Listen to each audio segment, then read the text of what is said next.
ಎಲ್ಲರಿಗೂ ನಮಸ್ಕಾರ. ಜೈ ಜಿನೇಂದ್ರ. ಈಗ ನೀವು ವೀಕ್ಷಿಸುತ್ತಿರುವ ಬಸದಿ ಸೀತಕಲ್ನಲ್ಲಿ ನೆಲೆಸಿರುವ ವರಪ್ರದಾಯಿನಿ ಪದ್ಮಾವತಿ ಅಮ್ಮನವರ ಬಸದಿ. ಈ ಕ್ಷೇತ್ರವು ತುಂಬ ಪ್ರಶಾಂತತೆ ಮತ್ತು ಚೈತನ್ಯ ತುಂಬುವಂತಹ ಕ್ಷೇತ್ರವಾಗಿದೆ. ಇಲ್ಲಿ ಪ್ರತಿನಿತ್ಯವೂ ಪೂಜೆ ಆರಾಧನೆಗಳು ಅಮ್ಮನವರಿಗೆ ನಡೆಯುತ್ತಿರುತ್ತದೆ. ಈ ಕ್ಷೇತ್ರವು ಬೆಂಗಳೂರಿನಿಂದ ಸರಿಸುಮಾರು 60 ಕಿಲೋಮೀಟರ್ ದೂರವಿರುತ್ತದೆ. ನೆಲಮಂಗಲ ಮಾರ್ಗವಾಗಿ, ದಾಬಸ್ಪೇಟೆ ಮಾರ್ಗವಾಗಿ, ರಾಮದೇವರ ಗುಡ್ಡ ಮಾರ್ಗವಾಗಿ, ಯಾಲೇಕ್ಯಾತನಹಳ್ಳಿ ಮಾರ್ಗವಾಗಿ ಸೀತಕಲ್ ಸೇರುವುದು. ಈಗ ನೀವು ಕೇಳುವ ಧ್ವನಿ ಪುರೋಹಿತ್ ಕಿರಣ್ ಪಂಡಿತ್ ಅವರದು. ನೀವು ಕುಟುಂಬ ಸಮೇತರಾಗಿ ಇಲ್ಲಿ ಬಂದು ಅಮ್ಮನವರ ಕೃಪೆಗೆ ಪಾತ್ರರಾಗಬೇಕೆಂದು ಕೇಳಿಕೊಳ್ಳುತ್ತೇನೆ.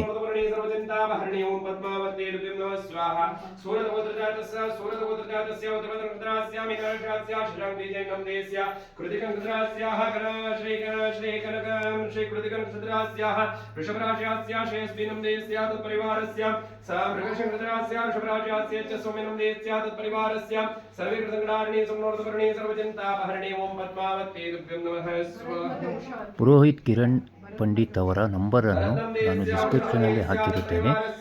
ನೀವು ಎಲ್ಲರೂ ಅವರನ್ನು ಸಂಪರ್ಕಿಸಬಹುದು ಹೆಚ್ಚಿನ ಮಾಹಿತಿಗಾಗಿ.